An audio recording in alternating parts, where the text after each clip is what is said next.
Marcelo, nós estamos vendo um momento histórico assim muito difícil, né?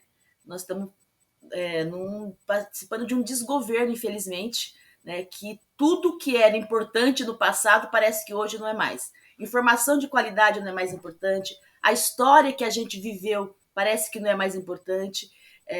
Cuidar da vida das pessoas, ter o cuidado da vida das pessoas, cuidar da família. Quando falar em cuidar da família, é cuidar da família como um todo. É da família tradicional, das novas famílias constituídas. Então, não tem um padrão hoje que esse serve, esse não serve. Então, eu tenho visto e o perigo que nós corremos da democracia.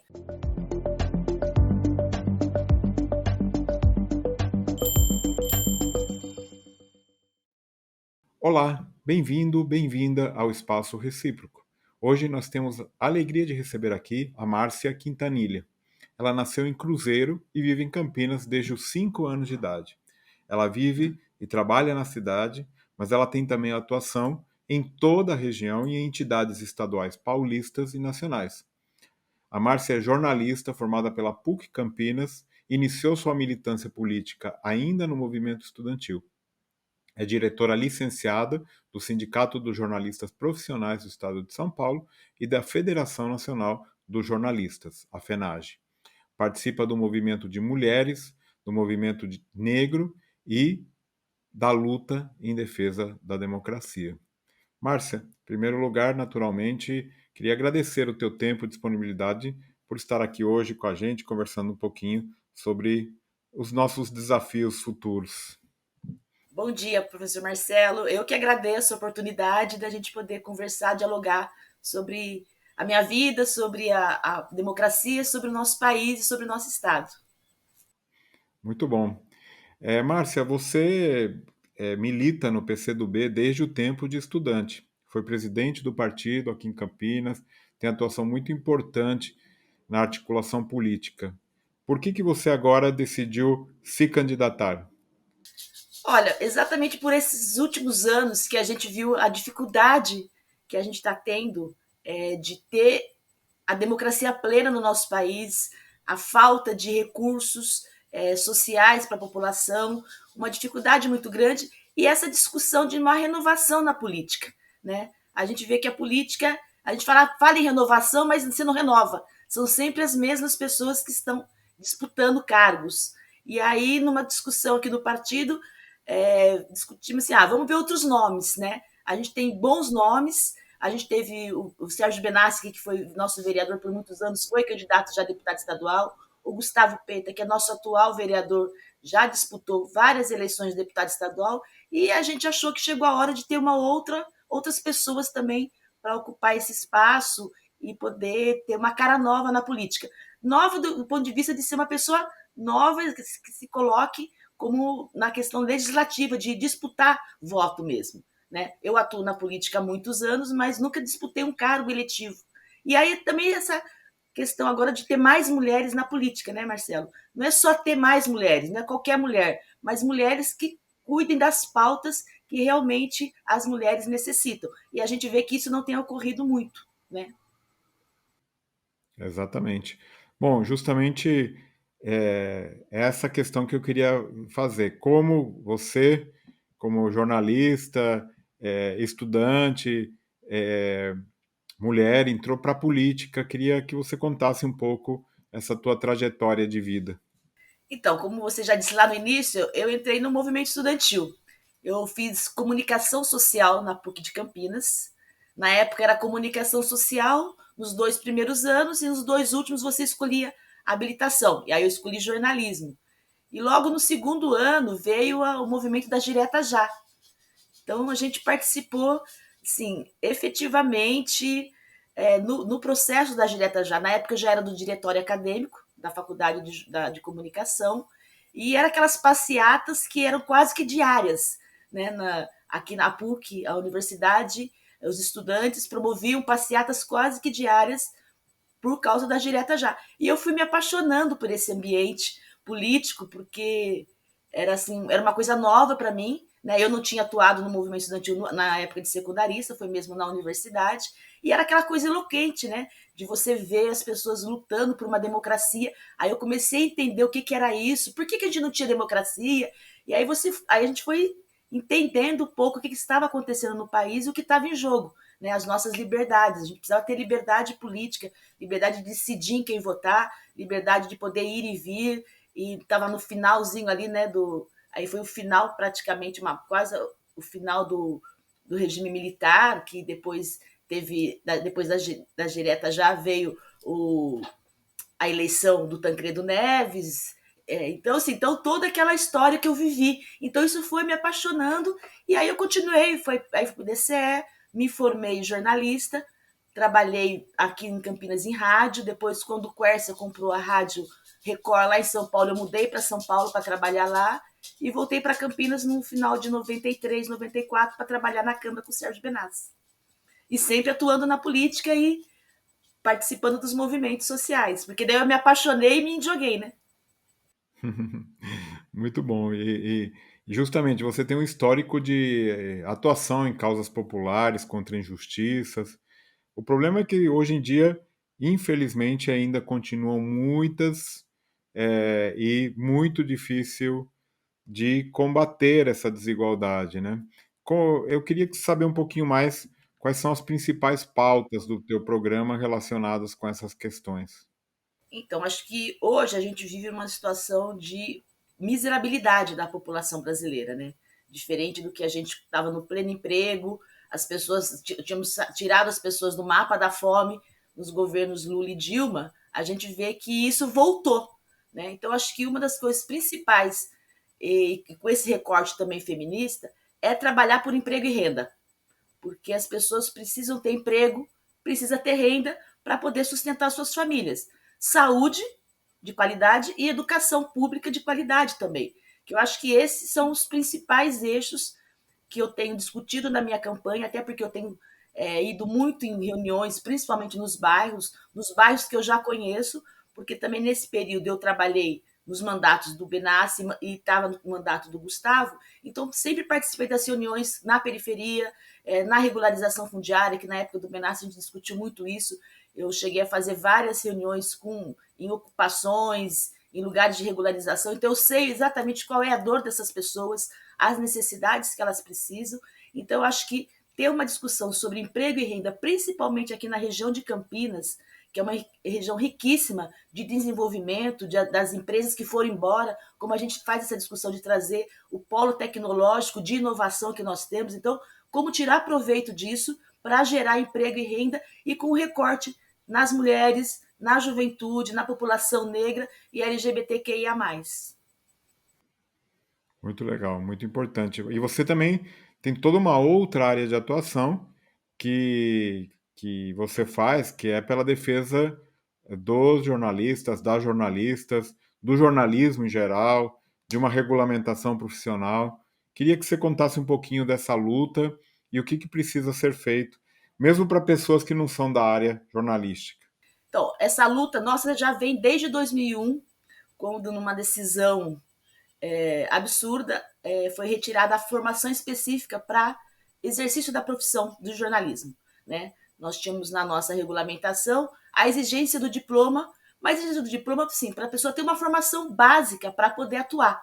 Desde 2001 isso caiu e nós não conseguimos ainda restabelecer isso. Só caiu a questão do diploma. As outras questões da regulamentação profissional, elas continuam. 5 horas diária, as pessoas terem, no mínimo, né, terem condições de poder atuar como jornalista, e a gente acabou entrando num vazio muito grande. Hoje, no Brasil, a gente brinca lá nas entidades, que no Brasil você nasce, você tem direito a duas coisas: certidão de nascimento e ter direito a ser jornalista. Porque hoje, se você chega no Ministério do Trabalho, na Secretaria Regional do Trabalho, com o RG, você tira já o MTB de jornalista, que é um absurdo. Né? Nós tivemos casos depois disso, que caiu a questão do diploma, de pessoas analfabetas de irem tirar o registro de jornalismo exatamente porque o STF apoiou uma decisão. Né? E o que a gente acha importante, porque a formação específica não é só para a pessoa que sabe ler e escrever, mas ela tem responsabilidade, inclusive social, porque o jornalismo ele pode ajudar vidas ou ele pode acabar com vidas. Nós temos vários casos, né, de matérias, de publicações que destruíram famílias. Não sei se você lembra daquela história da escola de base, né? Que por uma matéria equivocada destruiu várias pessoas, destruiu uma escola e que depois se viu que não era nada daquilo. Então, assim, e como nós não temos também, além da regulamentação, uma luta nossa é sobre o Conselho Federal de Jornalismo. Nós não temos um conselho, porque o conselho é que cuida dessa questão, inclusive da ética, né? Como a OAB tem, outras profissões têm. O jornalismo não tem, exatamente por uma reserva de mercado que as empresas acham que elas têm que ter. Porque a gente brinca que no Brasil a gente não tem liberdade de imprensa, a gente tem liberdade da empresa. A empresa faz o que quer, né? Então, e aí essa questão ética acaba ficando mais para as entidades, tanto os sindicatos como a FENAGE, que são entidades de classe, de discutir salário, de discutir outras coisas que não é o exercício profissional, mas a gente acaba tendo que fazer isso por falta de ter um conselho. Então essa luta minha muito grande do jornalismo e do jornalista é que a regulamentação ela também ajuda a você regulamentar a forma do trabalho das pessoas, né? De ter pessoas com responsabilidade, porque o jornalismo ele é essencial para a democracia, ele é essencial para levar informação de qualidade para a população. E a gente está vivendo num país que essa questão da qualidade de informação ela anda muito perigosa, né? Sem dúvida. Falando em informação, um aspecto que aparentemente veio para ficar e que se intensifica nas campanhas, infelizmente, são as fake news, né? Você, como jornalista que tem pensado esse assunto, queria ouvir a tua opinião sobre como combater as notícias falsas, o negacionismo, a desinformação. Exatamente, isso é uma das grandes, uma das frentes de luta das nossas entidades, o combate à fake news. E o combate à fake news ela se dá com a informação de qualidade, exatamente. Procurar sites confiáveis, saber quem que está mandando aquela informação, fazer pesquisa, tomar cuidado com os seus equipamentos, né? Principalmente o WhatsApp, a gente viu que hoje ele é uma arma, né? Se existe uma arma de fake news, é o WhatsApp. É o grupo da família, é o grupo da tia, é o grupo da igreja. Então, antes de repassar a informação, checar de onde que ela vem, qual é a qualidade. Se há informações muito absurdas, normalmente elas tendem a ser fake news, né? E normalmente acaba acontecendo em grupos familiares, em grupos de bairro, de igreja. Então, assim, as pessoas precisam confiar mais nos jornalistas conhecidos, nos sites conhecidos para poder checar a informação. Tem vários sites que você checa esse tipo de informação, né? Para poder. É claro que as pessoas acabam não tendo tempo. E outra, e essa coisa de hoje, das pessoas negarem não só a informação, mas negarem a história, negarem a vida de como ela é, e acaba vendo a manchete vira notícia, né? Porque às vezes a pessoa só vê a manchete e não vai ver o texto. E às vezes a manchete não tem nada a ver com o texto, né? Então, o que a gente tem feito esse trabalho é exatamente isso das pessoas pesquisarem muito as informações que elas recebem, principalmente se informações escalabrosas, que são aquelas coisas absurdas que a gente recebe e que antes de passar para frente, e não ter a necessidade de passar tudo para frente, né, Marcelo? Você não pode ficar enchendo as pessoas de muita informação, né? Agora, tem que ter informação de qualidade. E para isso é pesquisar em sites seguros e de qualidade que você confie naquelas pessoas para poder dar informação de qualidade para as pessoas.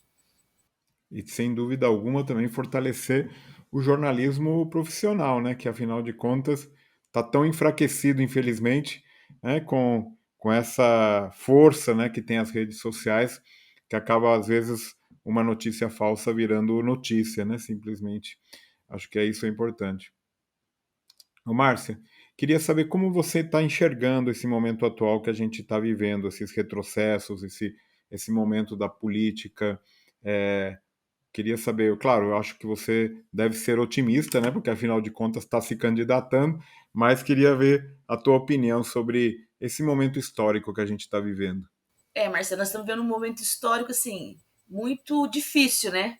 Nós estamos participando de um desgoverno, infelizmente, né? Que tudo que era importante no passado parece que hoje não é mais. informação de qualidade não é mais importante, a história que a gente viveu parece que não é mais importante, cuidar da vida das pessoas, ter o cuidado da vida das pessoas, cuidar da família. Quando falar em cuidar da família, é cuidar da família como um todo, é da família tradicional, das novas famílias constituídas. Então, não tem um padrão hoje que esse serve e esse não serve.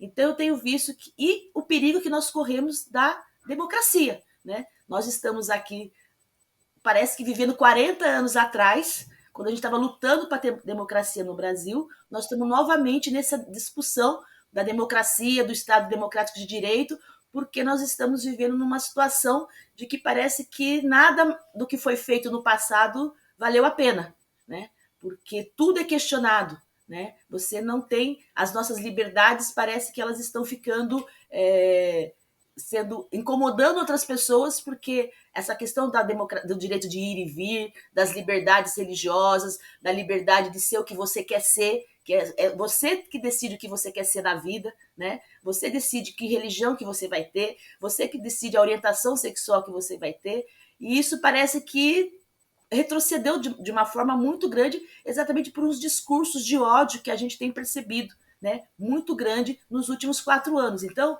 o meu empenho é trabalhar para que o mais importante é que a gente restabeleça a democracia plena mesmo no nosso país. E é isso que está em jogo nessas eleições, né? Eu acho que é a barbárie contra a civilização. E eu acho que a gente tem que voltar a ser um país da civilização, um país que estava em crescimento, um país que era a quinta economia do mundo e que a gente perdeu tudo isso, né? Exatamente por conta desse, além do discurso de ódio, da falta de políticas econômicas e de políticas sociais que elevasse as condições melhores da vida do nosso povo, né? Então, a minha batalha nessas eleições, mais do que fazer a campanha para deputado estadual, para a gente poder voltar a ter um estado também de São Paulo produtivo, é voltar a ter uma nação brasileira democrática de qualidade, porque sem democracia não tem saúde, não tem educação e não tem emprego. É isso aí. Ô, Marci, e a questão feminina? Você também coloca isso muito forte no teu programa, né, da participação feminina. É, a gente vê que, infelizmente, ainda, né, o número de candidatas é baixo. Como que a gente pode fazer para melhorar um pouco essa situação?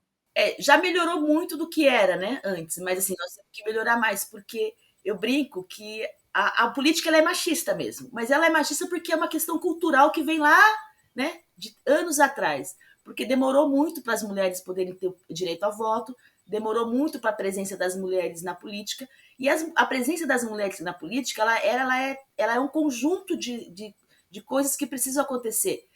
Ter mais creches para os seus filhos ficarem na escola, porque a gente ainda vive numa situação machista que é a mulher que é responsável pelo cuidado dos filhos. Não é todas as famílias que têm essa distribuição de responsabilidades, né? Principalmente na periferia, isso ainda é muito difícil de você entender que homem e mulher estão lado a lado na construção da sua família, de distribuir as responsabilidades no cuidado da casa, no cuidado dos filhos. Então, a discussão que eu faço da questão de mais participação das mulheres na política é ter políticas que dê condições para essa mulher estar na política. Então, ela precisa ter emprego, ela precisa ter condições de salariais iguais, porque a gente sabe que em alguns lugares e algumas empresas há ainda diferença de salários de mulheres para homens, né? De ter espaço para poder. A carga horária dela também acaba sendo diferente, porque a mulher tem uma carga horária tripla, né? Trabalha, chega em casa, vai fazer coisa, depois ainda tem que se cuidar de você, tem que cuidar dos filhos. Então, assim, discutir uma política como um todo, a política de trabalho, de renda, de valorização da profissional, de ter mais condições de estudo, né? Por exemplo, hoje, agora que começa a ter as universidades a pensar em espaço para as estudantes mães, né? Isso não era no passado, não, isso não acontecia. Se você tivesse um filho, você não conseguiria, não tivesse quem cuidasse, você não poderia mais estudar. E eu vejo que as universidades estão avançando bastante nisso, de ter o espaço para que as mães universitárias ou pós-graduandas possam ter onde deixar teus filhos para poder dar conta da sua profissão e dar conta da sua qualificação. Então, assim, é toda uma política que ela tem englobado em todas as áreas. Ela é transversal, mas ela está em todas as áreas, na economia, na saúde, na educação, para poder dar condições das mulheres participarem mais da política. E também dar orientação política para essas mulheres, né? Elas têm que ter suas opiniões e de saber que ela também tem condições de escolher em quem vai votar e votar com a sua consciência, não porque foi indicada por um companheiro ou por um pai, mas porque ela tem acesso à informação e ela tem qualificação para isso. É um trabalho difícil, mas nós estamos fazendo. Sem dúvida, isso que eu ia mencionar. Tem um caminho ainda, infelizmente, muito longo para seguir, tem muitos desafios para fazer, e por isso mesmo é tão importante a gente ter candidatos que pensem e que proponham esses assuntos nesta eleição que a gente está vivendo hoje em dia. Márcia, agora eu queria te perguntar, pedir um pouco algumas dicas, né? Queria que você recomendasse um livro, um podcast, uma série, um filme, um canal do YouTube, qualquer coisa que você lembrar, imaginar e pensar que pode ser interessante para os nossos ouvintes. Olha, você sabe que eu até separei aqui, né? Porque assim, eu como jornalista e como uma pessoa também que gosta da história, tem duas coisas que eu acho que sim, para a gente entender até aonde a gente está, porque a gente não pode perder essa coisa de que a nossa história foi muito importante. Então, tem uma coisa que eu indico, que eu acho que eu sou apaixonada, é um livro, eu não sei se você leu, Chateau, o Rei do Brasil, do Fernando de Moraes, e eu tenho uma história muito legal com o Fernando, que quando ele lançou o livro, ele fez um curso aí na Unicamp de escrita literária. E eu participei desse curso. E ele estava finalizando o livro. Tanto é que na dedicatória ele fala sobre isso. Que eu participei do, do início, né, do livro. Né? E esse livro é importante porque ele fala do Chateaubriand, do que era o dono dos Diários Associados, que era um conglomerado de jornais, de coisa, e era um cara que tinha muito poder no Brasil, né, até 1960. E aí se a gente você vê para os dias atuais, é mais ou menos o que é a Globo dos Roberto Marinho, né? Então, como que essa coisa da imprensa e da mídia, ela é muito perigosa, ela pode ser muito perigosa de enaltecer, de fazer as pessoas crescerem também ou derrotar essas pessoas, né? Então, essa coisa do poder muito concentrado, ela é muito importante a gente entender porque ela é muito perigosa. Então, ler o livro do Chateau, a gente consegue, inclusive, se transpassar para o que acontece agora exatamente no grande poder que a mídia tem no Brasil, né? E isso é muito perigoso, a gente sabe que isso é muito perigoso. E um outro livro que eu acho importante também é o Escravidão, do Laurentino Gomes. Esse aqui é o primeiro volume, tenho três. Para quem quer entender um pouco o que é esse racismo estrutural e cultural, como é que ele começou, ele se deu no nosso país. Então, é um livro que faz a gente entender e pensar como é que a gente ainda está nessa situação hoje, mas se a gente lê, ele faz uma abordagem muito importante. E um podcast, eu já vou emendar, tá? Eu, assim, se isso aqui era um só, mas eu já vou emendar. Eu,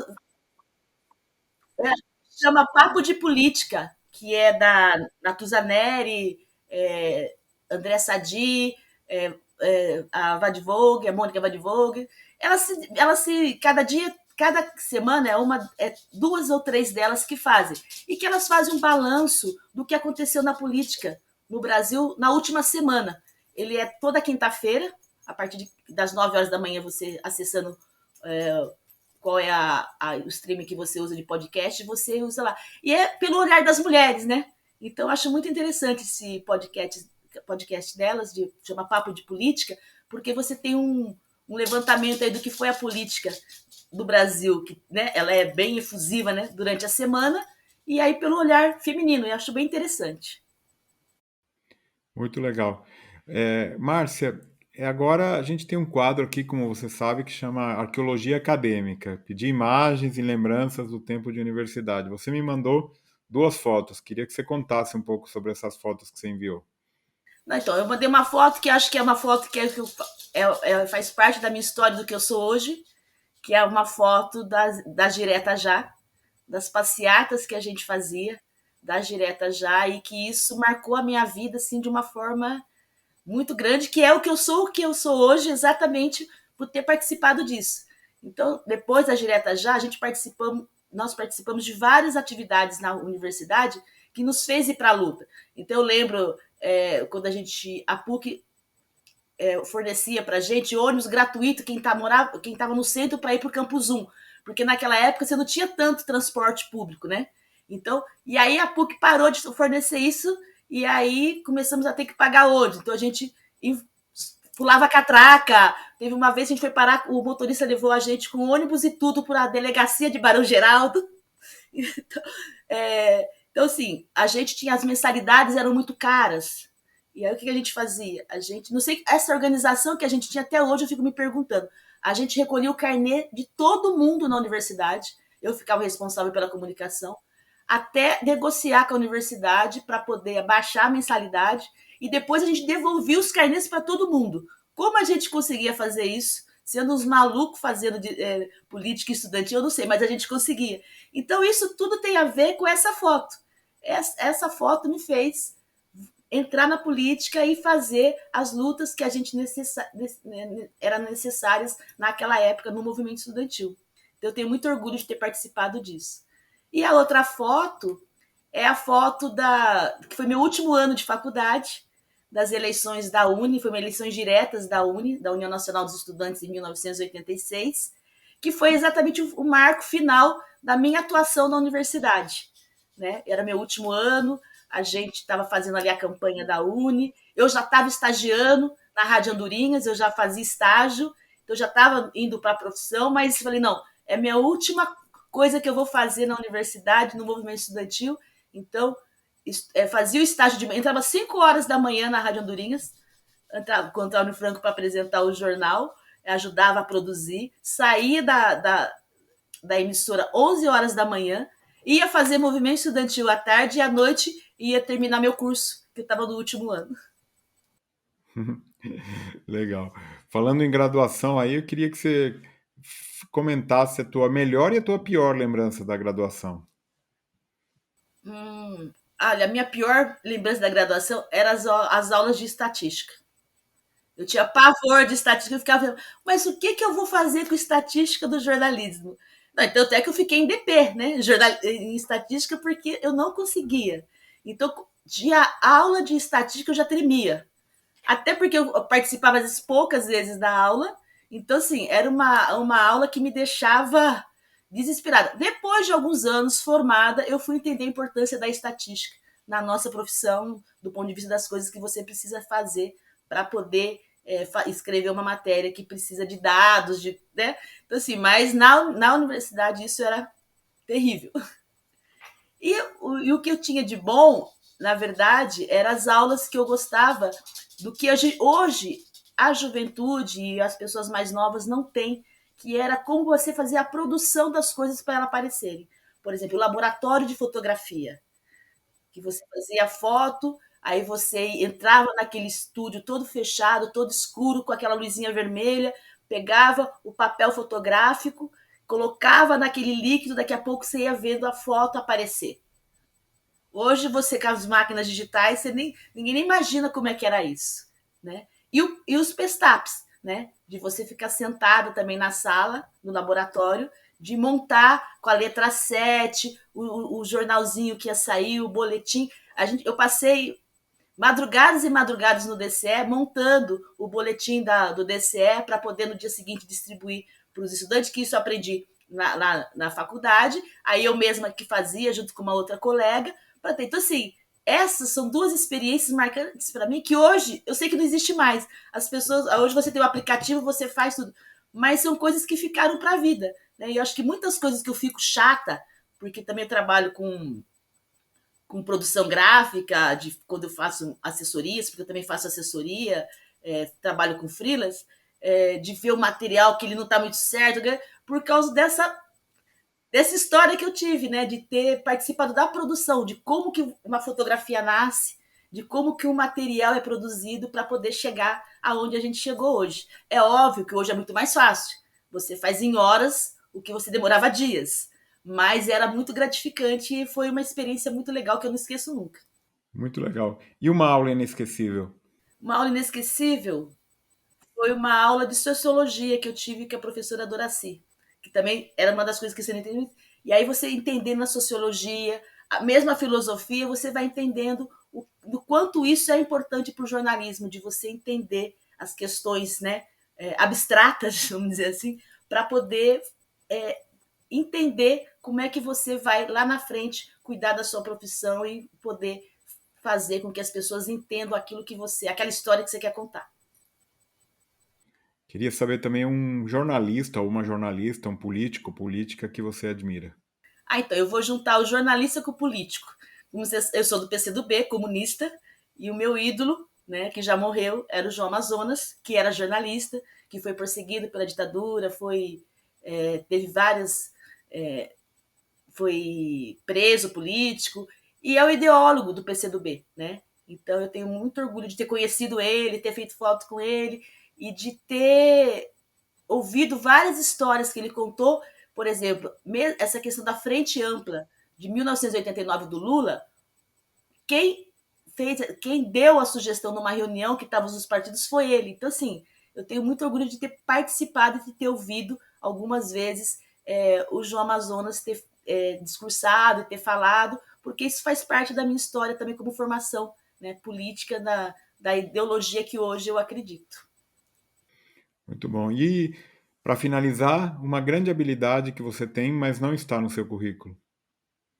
Olha, eu não tenho muitas habilidades, até tento, mas assim, eu acho que eu sou uma pessoa que eu gosto muito de ouvir. Então, eu acho que eu tenho uma habilidade que é essa coisa da escuta, de ouvir bastante as pessoas.